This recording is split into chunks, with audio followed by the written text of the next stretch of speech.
નમસ્કાર વિદ્યાર્થી મિત્રો, ઓનલાઈન એજ્યુકેશનની અંદર તમારું સ્વાગત છે। આજે આપણે અહીંયા 12 કોમર્સની અંદર ચોથા ચેપ્ટરની અંદર આગળના પ્રશ્નની આપણે ચર્ચા કરીશું। જે આપણો પ્રશ્ન છે કે મધ્યસ્થ બેંક એટલે શું અને મધ્યસ્થ બેંકના કાર્યો છે એ ચર્ચો। તો અહીંયા વિશ્વના દરેક દેશમાં એક મધ્યસ્થ બેંક છે એ હોય છે, જે સરકાર દ્વારા એ નિર્મિત કરેલી સંસ્થા છે, સરકારી સંસ્થા છે। તો એ દરેક દેશમાં એક મધ્યસ્થ બેંક છે એ સ્થાપવામાં આવેલી હોય છે। તો દેશની તમામ બેંકોની કામગીરીનું સંચાલન કરે છે। એટલે કે જે દેશની અંદર મધ્યસ્થ બેંક છે, જેમ આપણા દેશમાં એ મધ્યસ્થ બેંક તરીકે આરબીઆઈ છે, રિઝર્વ બેંક ઓફ ઇન્ડિયા છે, તો એ બેંકોની એટલે કે વ્યાપારી બેંકો અને શિડ્યુલ બેંકોની એ કામગીરીનું સંચાલન કરે છે। કે જે વેપારી બેંકો અને શેડ્યુલ બેંકો એ આરબીઆઈના ધારાધોરણ પ્રમાણે કામગીરી કરે છે કે નથી કરતી, તો એ કામગીરીનું સંચાલન કરે છે। ભાઈ જે તે વેપારી બેંકો અને શેડ્યુલ બેંકો જે કામગીરી કરતી હોય છે કે જાહેર જનતા પાસેથી કેવી રીતના થાપણો સ્વીકારે છે, ત્યારબાદ એ થાપણો ઉપર કેટલું વ્યાજ આપવામાં આવે છે, ત્યારબાદ એ જેને એ ધિરાણની આવશ્યકતા છે તો એ ધિરાણ કેટલા પ્રમાણમાં આપે છે, એનો વ્યાજનો દર કેવો છે, બરાબર, તો એની ઉપર સંચાલન રાખે છે, એનું મૂલ્યાંકન કરે છે અને અંકુશની કામગીરી પણ કરે છે। ભાઈ જો અહીંયા આરબીઆઈ પ્રમાણે, આરબીઆઈના ધારા પ્રમાણે જો વેપારી બેંકો કે શેડ્યુલ બેંકો એ કામગીરી ન કરતી હોય તો એની ઉપર નિયંત્રણ કે અંકુશ રાખવાની કામગીરી કરે છે, અથવા તો કોઈ વ્યાપારી બેંકો છે એ આરબીઆઈના ધારાધોરણ પ્રમાણે એ વ્યાજ દર છે એ ન ચૂકવતી હોય અથવા તો વ્યાજ દર છે એ વધારે લેતી હોય ધિરાણ ઉપર, તો એવે સમયે એની ઉપર અંકુશ રાખવાની કામગીરી પણ એ રિઝર્વ બેંક છે એ કરે છે। ત્યારબાદ જે મધ્યસ્થ બેંક ગ્રાહકોના તથા પ્રજાના હક અને હિતની જાળવણી કરે છે। એટલે કે અહીંયા મધ્યસ્થ બેંક છે જે તે રાષ્ટ્રની, તો એ મધ્યસ્થ બેંક એ ગ્રાહકોના એટલે કે જે વેપારી બેંકોમાં એ ગ્રાહકોના ખાતા છે અથવા તો પ્રજા છે, જાહેર જનતા છે, તો એના હક અને હિતની જાળવણી કરવાની કામગીરી પણ બજાવે છે। એટલે કે બેંક તરફથી જો એ અન્યાય થતો હોય, બેંક તરફથી પૂરતી સેવા ન આપવામાં આવતી હોય, તો એવે સમયે પ્રજાના હક અને હિતની જાળવણી કરવાનું કામ પણ એ મધ્યસ્થ બેંક દ્વારા કરવામાં આવે છે, એટલે કે રિઝર્વ બેંક દ્વારા કરવામાં આવે છે।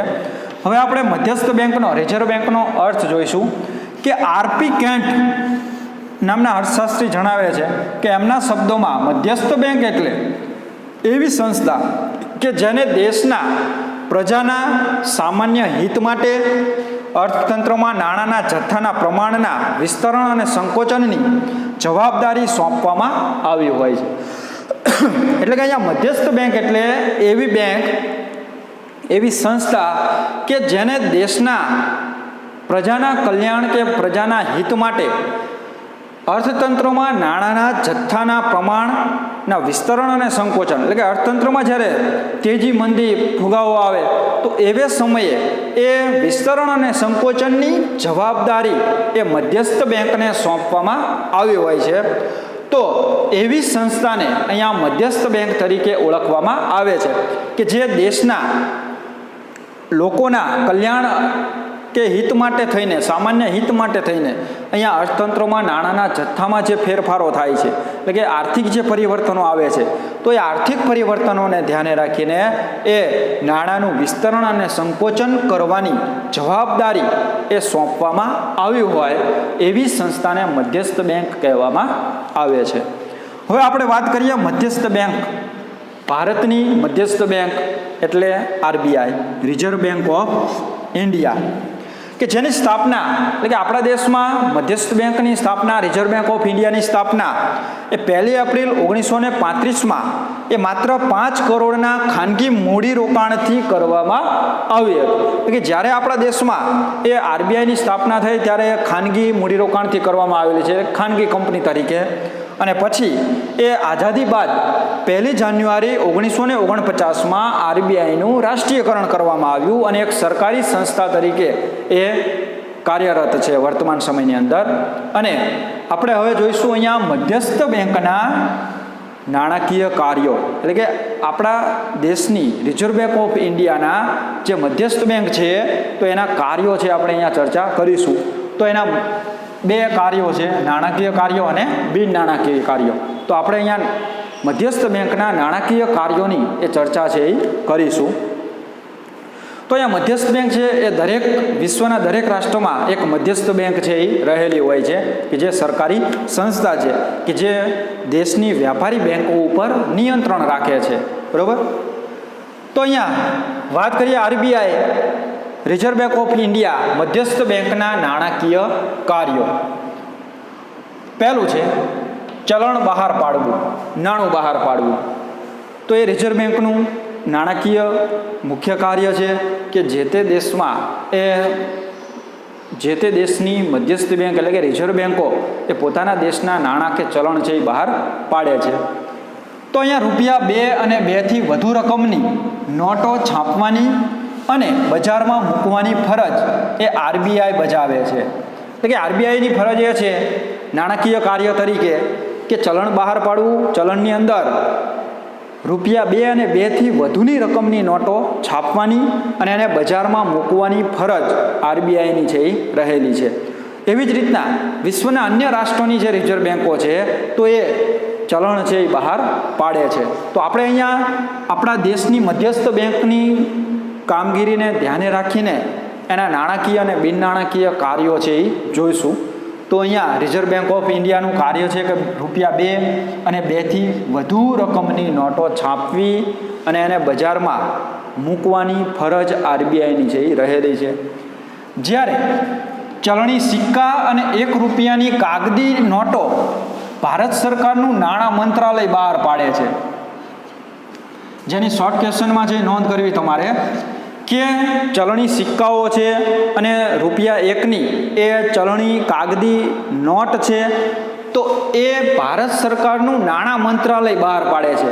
તો એ રિઝર્વ બેંક બહાર નથી પાડતું, પણ કોણ બહાર પાડે છે? ભારત સરકારનું નાણાં મંત્રાલય છે એ ચલણી સિક્કા અને ₹1ની કાગદી નોટો છે એ બહાર પાડે છે. પરંતુ અહીંયા સરકારના એજન્ટ તરીકે આરબીઆઈ તેમની વહેંચણી કરવાની જવાબદારી સંભાળે છે. અહીંયા આરબીઆઈ કઈ જવાબદારી સંભાળે છે? તો કે ₹1ની કાગદી નોટો, ચલણી સિક્કાઓ જે ભારતનું નાણાં મંત્રાલય છે એ ચલણી નોટો જેમાં ₹1ની નોટ અને ચલણી સિક્કા એ બહાર પાડે છે. જ્યારે ₹2થી વધુ રકમની નોટો છે એ છાપવાની કામગીરી છે એ આરબીઆઈની છે.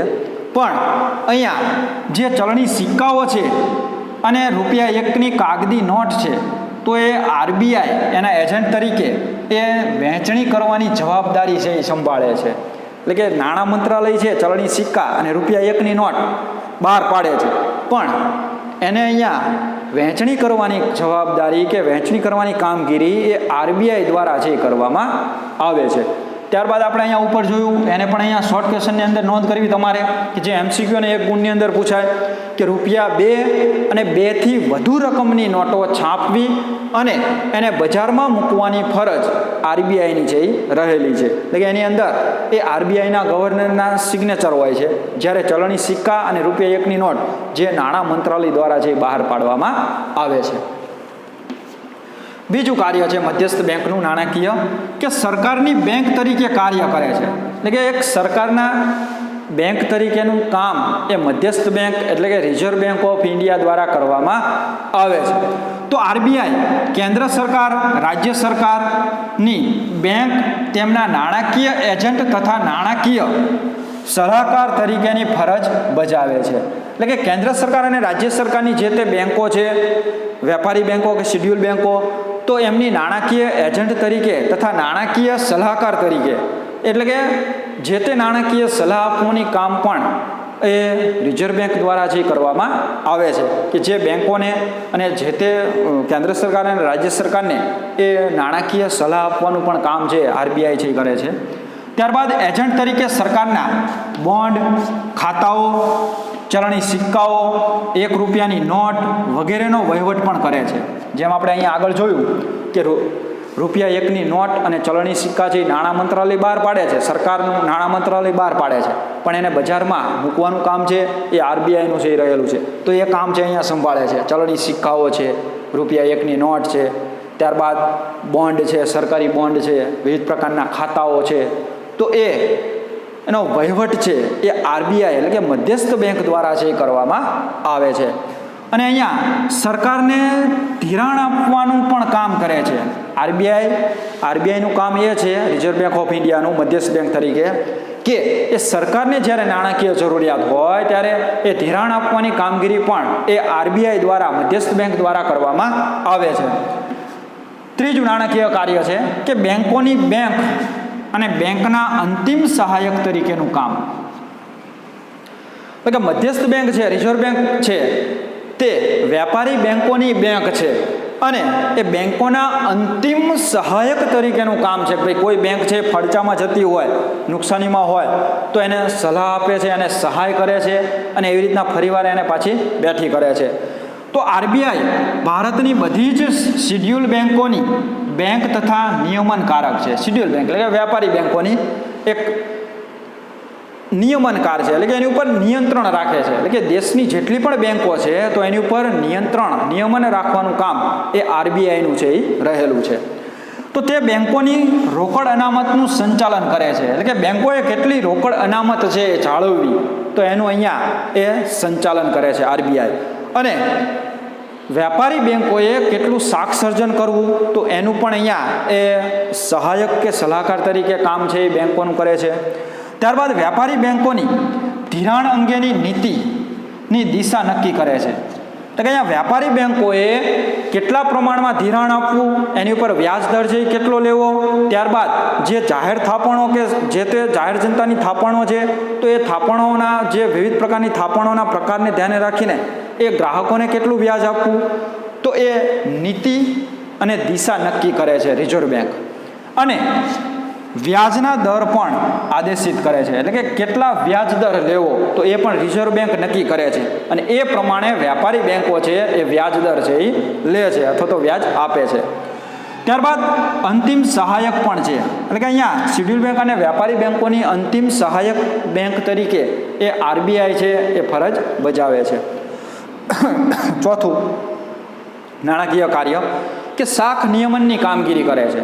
એટલે કે અહીંયા જે તે દેશની એ રિઝર્વ બેંક એ શાખ નિયમનની પણ કામગીરી કરે છે કે ભાઈ વ્યાપારી બેંકોએ કેટલા પ્રમાણમાં શાખ સર્જન કરવું, તો એ પણ અહીંયા રિઝર્વ બેંક દ્વારા છે એ નક્કી કરવામાં આવે છે કે ભાઈ જે તે બેંકોએ કેટલા પ્રમાણમાં એ નાણાકીય પુરવઠાને ધ્યાને રાખીને, નાણાકીય માંગને ધ્યાને રાખીને કેટલું શાખ સર્જન કરવું, તો એ શાખ નિયમનની કામગીરી પણ એ રિઝર્વ બેંક દ્વારા કરવામાં આવે છે.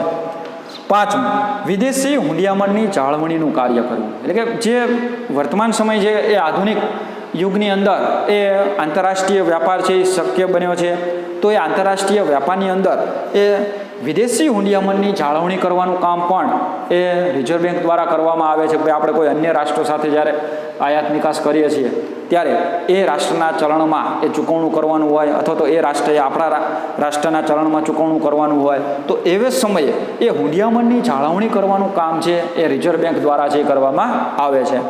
ત્યારબાદ ભારતના રૂપિયાના એ મૂલ્યનું જાળવણી કરે છે. એટલે કે આપણા દેશનું મૂલ્ય, નાણાકીય મૂલ્ય છે, આપણા દેશનું જે ચલણ છે એ આંતરરાષ્ટ્રીય ક્ષેત્રે ટકી રહે, એ આંતરરાષ્ટ્રીય ક્ષેત્રે આપણો રૂપિયો છે એ મજબૂત થાય, એ માટે થઈને એનું મૂલ્ય પણ એ રિઝર્વ બેંક દ્વારા છે જાળવવામાં આવે છે.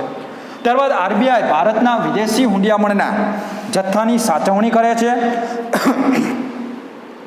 જે વિદેશી આવક આવે છે તો એ અન્ય રાષ્ટ્રોના ચલણમાં હોય છે, તો એને સાચવવાની કામગીરી કરે છે. તેમજ ભારતમાં આવતી વિદેશી મૂડી કે બહાર જતી વિદેશી મૂડી ઉપર ધ્યાન રાખે છે. એટલે કે આયાત નિકાસની મૂડી ઉપર એ નિયંત્રણ કે ધ્યાન રાખવાની કામગીરી એ રિઝર્વ બેંક દ્વારા છે કરવામાં આવે છે. તો આવી રીતના જ્યારે આંતરરાષ્ટ્રીય વેપાર કરવાનો હોય ત્યારે એ વિદેશી હુંડિયામણની જાળવણી કરવાનું કામ પણ એ રિઝર્વ બેંક દ્વારા છે કરવામાં આવે છે. હવે આપણે વાત કરીશું એ મધ્યસ્થ બેંકના બિન નાણાકીય કાર્યો.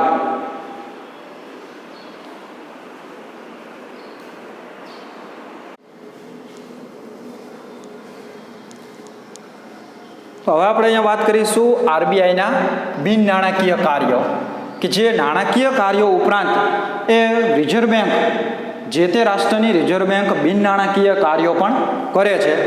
તો એની અંદર સૌથી પહેલું બિન નાણાકીય કાર્ય છે નિયમન અને દેખરેખની કામગીરી. એટલે કે આરબીઆઈ ભારતના સમગ્ર મૂડી બજાર ઉપર અને નાણાં બજારની કામગીરીનું અહીંયા દેખરેખ અને નિયમન કરે છે. એટલે કે જે વિવિધ પ્રકારના શેર, બોન્ડ, ડિબેન્ચર જે તે પ્રાઇવેટ જે તે કંપનીઓ દ્વારા બહાર પાડવામાં આવતા હોય તો એની ઉપર એ મૂડી બજાર ઉપર એટલે કે દેશની સમગ્ર મૂડી બજાર ઉપર અને નાણાં બજાર ઉપરની કામગીરીનું દેખરેખ અને નિયમનનું કામ કરે છે. એટલે કે એની ઉપર દેખરેખ રાખે છે અને એની ઉપર નિયંત્રણ અને નિયમન છે એ જાળવે છે. તો જેમાં વ્યાપારી બેંકોની શાખાઓના વિસ્તરણ એટલે કે વ્યાપારી બેંકો છે તો એની શાખાઓના વિસ્તરણ કરવા એટલે કે શાખાઓ વધારવી શહેરો અને ગ્રામ્ય વિસ્તારમાં. ત્યારબાદ એની કામ કરવાની પદ્ધતિ એને જણાવવી અથવા તો કેવી રીતના કામ કરવું વ્યાપારી બેંકોએ, અને બેંકો સિવાયની નાણાકીય સંસ્થાઓ એટલે કે બેંક સિવાયની જે નાણાકીય સંસ્થાઓ છે તો એ સંસ્થાઓ ઉપર પણ નિયંત્રણ અને નિયમન જાળવે છે તથા એ સહકારની કામગીરી પર ખાસ ધ્યાન આપે છે. એટલે કે રિઝર્વ બેંક છે એ આવા લોક કલ્યાણ અને સહકારની જે કામગીરી કરતી હોય તો એવી સંસ્થાઓને ખાસ એ ધ્યાન આપે છે અને મદદરૂપ થાય છે. બીજું છે રિઝર્વ બેંકનું બિન નાણાકીય કાર્ય પ્રોત્સાહન કાર્ય, કે જે વ્યાપારી બેંકો છે તો એમને અહીંયા પ્રોત્સાહિત કરવાની કામગીરી કરવામાં આવે છે. ત્યારબાદ એ લોકોને પણ પ્રોત્સાહિત કરવામાં આવે છે.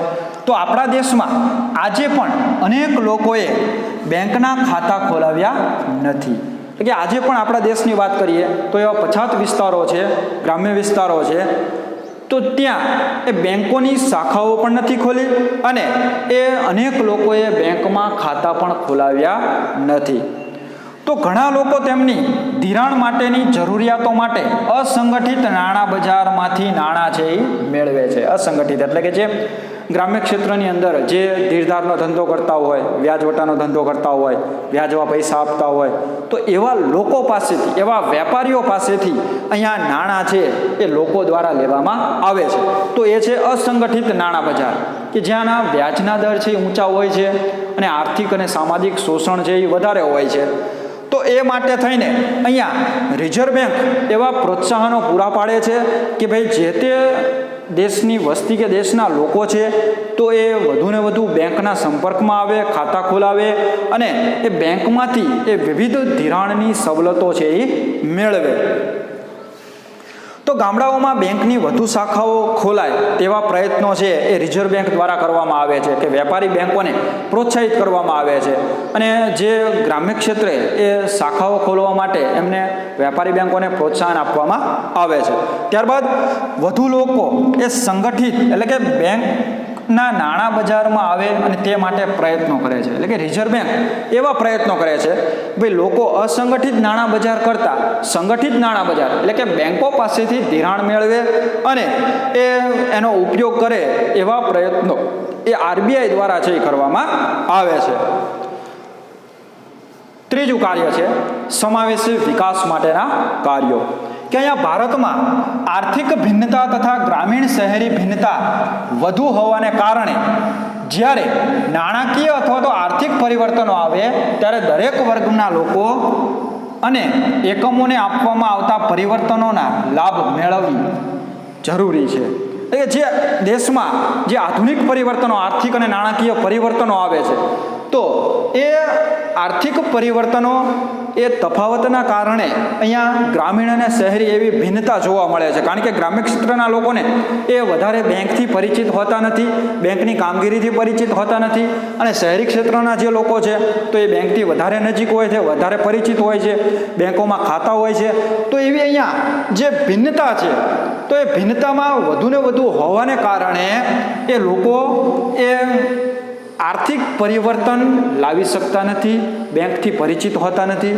તો એ માટે થઈને દરેક વર્ગના લોકો એ અને એકમોને આવા પરિવર્તનોનો લાભ મળવો જરૂરી છે અને એ લાભ આપવા માટે થઈને રિઝર્વ બેંક છે એ પ્રયત્નો કરે છે અને એ માટે થઈને એમને ગ્રામ્ય ક્ષેત્રે પણ એ વધુને વધુ બેંકની શાખાઓ ખોલે, વધુને વધુ લોકોના ખાતા છે બેંકોમાં ખોલાય અને બેંકોની જે વિવિધ પ્રકારની નાણાકીય એ સવલતો છે, બીજી આધુનિક સવલતો છે તો એનો ઉપયોગ કરતા થાય. તો એવા પ્રયત્નો અહીંયા રિઝર્વ બેંક દ્વારા છે બિન નાણાકીય કાર્યોમાં કરવામાં આવે છે. ત્યારબાદ આરબીઆઈ આ માટે બેન્કિંગ ક્ષેત્રે સતત પ્રયાસો કરતી રહે છે, એટલે કે આ માટે થઈને આરબીઆઈ છે એ બેન્કિંગ ક્ષેત્રે સતત પ્રયત્નો છે એ કરતી હોય છે કે લોકો વધુને વધુ એ બેંકને ઓળખે અને બેંકનો ઉપયોગ કરે અને બેંકમાં વિવિધ પ્રકારની ધિરાણની સુવિધા છે, નાણાકીય વ્યવહારો છે તો એ સરળતાથી કરે, તો એના માટે પ્રોત્સાહન પૂરું પાડે છે. ત્યારબાદ ધિરાણ માટેની અગ્રિમતા વધારવા ક્ષેત્રો જેવા કે ખેતી ક્ષેત્ર છે, નાના નાના ગૃહ ઉદ્યોગો છે, સ્વરોજગાર છે, તેમજ પરંપરાગત જે ગૃહ ઉદ્યોગો માટે ખાસ ધિરાણની વ્યવસ્થા કરેલી છે. એટલે કે અહીંયા આરબીઆઈ છે એ ધિરાણ માટેની અગ્રિમતા ધરાવતા કે જેને ખરા અર્થમાં ધિરાણની જરૂરિયાત છે, નાણાકીય જરૂરિયાત છે, તો એવા ધંધાઓ કે રોજગારને જેમ કે ખેતી છે તો એને ખેતી ક્ષેત્રે ખેડૂતોને એક ખેત ઉત્પાદકતા વધારવા કે ખેતીમાં નવા સંશોધન કે પ્રયત્નો કરવા એ ખેત ધિરાણ છે આપવામાં આવે છે કે જેના વ્યાજના દર છે એ ઓછા રાખવામાં આવે છે. એવી જ રીતના નાના ગૃહ ઉદ્યોગો છે, કુટીર ઉદ્યોગો છે, સ્વરોજગાર છે, ત્યારબાદ પરંપરાગત ગૃહ ઉદ્યોગો છે, તો એમને જે ધિરાણ આપવામાં આવે છે તો એ ધિરાણ ઉપર એ ઓછો વ્યાજ છે એ વસૂલ કરવા માટે પણ એ આરબીઆઈ છે પ્રયત્નો કરે છે, અથવા તો એ સબસિડી પણ એ સરકાર દ્વારા છે એ આપવામાં આવે છે કે જેથી કરીને આવા અગ્રિમતા ધરાવતા કે જેને ખરા અર્થમાં નાણાકીય જરૂરિયાત છે તો એવા ક્ષેત્રોને એ નજીવા વ્યાજ દરે ધિરાણ આપવાના પણ પ્રયત્નો આરબીઆઈ દ્વારા છે એ કરવામાં આવે છે. તો આવી રીતના ખાસ ધિરાણની વ્યવસ્થા આરબીઆઈ દ્વારા છે એ કરવામાં આવે છે. તો આવી રીતના આપણે આરબીઆઈના જે નાણાકીય કાર્યો છે, બિન નાણાકીય કાર્યો છે, તો એની આપણે ચર્ચા કરી કે જે 5 ગુણ અને 3 ગુણની અંદર છે વિદ્યાર્થી મિત્રો પૂછાઈ શકે છે. તો એવી રીતના તમારે તૈયારી છે એ કરવી અને ઘરે બેઠા તમારે ફેરબુકની અંદર એ પ્રશ્ન છે લખવાનો છે કે ભાઈ રિઝર્વ બેંક એટલે કે મધ્યસ્થ બેંકના નાણાકીય કાર્યો અને બિન નાણાકીય કાર્યો છે એ સમજાવો. તો એવી રીતના તમારે પ્રશ્ન છે એ લખવાનો છે. અસ્તુ. જય ગુરુદેવ.